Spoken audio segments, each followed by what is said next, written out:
Hey guys, what's up? My name is Shanerator, and guess what I have in store for you? Another story. And just a side note, I said, quote, in store, which is kind of a pun because the story that I'm about to tell you takes place inside of a store.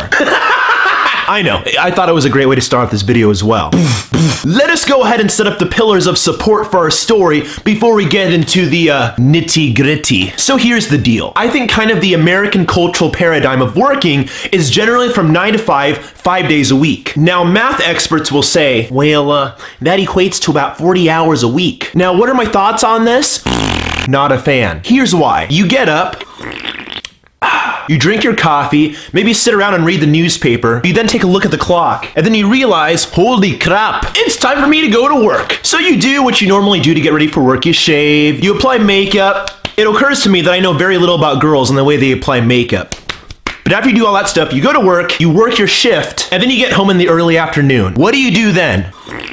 Maybe sit around and read the newspaper, then go to sleep. Rinse, wash, repeat. So when it comes to this kind of cultural norm of working those 5 days a week, I am not a big fan personally, because that only leaves me 2 days in the weekend left to do stuff productively. So what did I do? I came up with a plan. What? Yes, I managed to squeeze all 40 of my work hours into 3 days. So what I do is I wake up early in the morning, I basically go straight to work, and I work 10 hours at a cabinet shop. And then right around 4:30 is when I end my shift at that first job. But at about 5:30, that's when I start my dinner shift at the restaurant that I'm also employed at for my second job. So, math experts, what does that leave me with between the two jobs?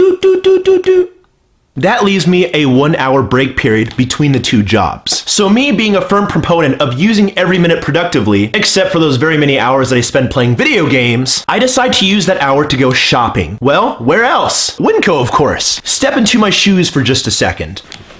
I just worked a 10-hour shift in my first job. So people that talk to me during this period between the two jobs might get this impression that I'm a little irate. I'm just not very sociable during that period. I'm just trying to get ready for my second job. So I get to the store, take the shopping basket, place it in the crook of my arm, and then kind of waltz into the produce section, expecting to buy some groceries for my work week. I'm kind of like over in the oranges section, just peering over this vast array of fruit that's before me. As I'm hunched over looking at this rack of oranges, this big burly hand kind of enters my vision. Just kind of like, and then of course I'm kind of like, who the freaking heck has the audacity to kind of reach right in front of my face? Kind of like a Ridley Scott alien embryo about to pounce on my face, but levitating midair. I look up. And there standing right next to me is a middle-aged gentleman that I sort of remember, but not really. You know, you ever have those faces that you're like familiar with? You're just kind of like, oh hey, I sort of remember you. Did we like meet at that barbecue or something? And then way back in the recesses of my memory, I remembered that this guy was someone who invited my family over to his house for dinner some years back. And for whatever reason, he remembered me. But there he was, his hand kind of levitating in the air right in front of my face. I kind of like looked at him, took a step back, and then grasped his hand to complete that handshake. It was honestly like the longest, weirdest, most uncomfortable handshake I've ever experienced. He finally released.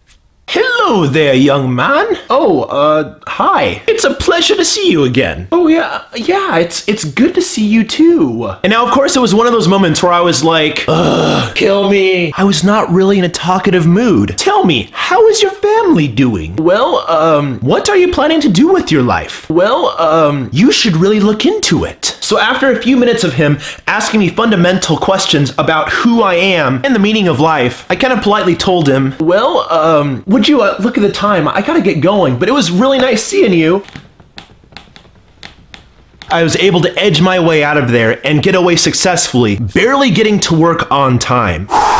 Gives me stress just thinking about this. Fast forward 1 week. It's my Friday. I finished my 10-hour shift at the cabinet shop and I'm back at Winco. I go to the produce area, which again is kind of at the front of the store, and I'm perusing those oranges. Grab a few of them, put them in the basket with no obtrusion. And then I go down the cereal aisle. So I'm looking over the Cheerios, and my goodness, there are a lot of Cheerios. There's the apple cinnamon Cheerios, the frosted Cheerios, the normal Cheerios, the bubblegum Cheerios, and I'm examining the prices in the boxes closely when suddenly this big burly hand enters my vision. So quietly and casually, I set the box of Cheerios that I was looking at back on the shelf, And of course, who would it be but the exact same man who engaged me in conversation a week ago.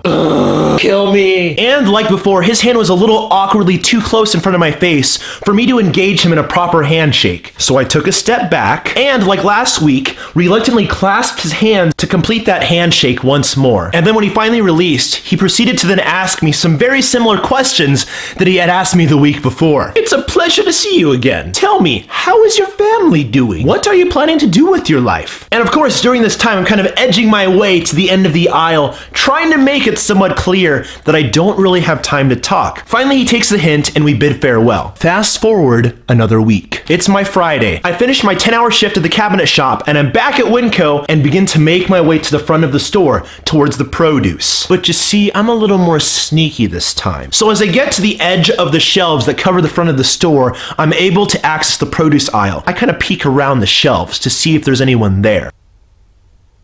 And lo and behold, there he is. Turns out that it just so happens that this guy happens to be shopping at the exact same time that I'm shopping in that hour between the two jobs that I work. But you see, I have the higher ground, because he hasn't seen me yet. I was the first one to see him, so there he was, looking over what I presume to be the oranges. And there I was, kind of watching from a distance as he was looking over the oranges. So what I did, I kind of sneaked up behind the elderly gentleman and kind of approached him as he was still fixated on these oranges. Eventually, I was just a few feet behind the guy. And you know what I did? I'll give you a few seconds to guess. Time's up. Here's what I did. I thrust my slim, young adult hand right in front of his face. Kind of like a Ridley Scott alien embryo, but levitating mid-air. "Hi there," I said. He paused, looked down at my hand, then looked at me, then smiled, clasping his hand into mine, completing the handshake for the third consecutive week. Except this time, my smile was legit. Because unbeknownst to him, I had successfully completed the vengeful handshake.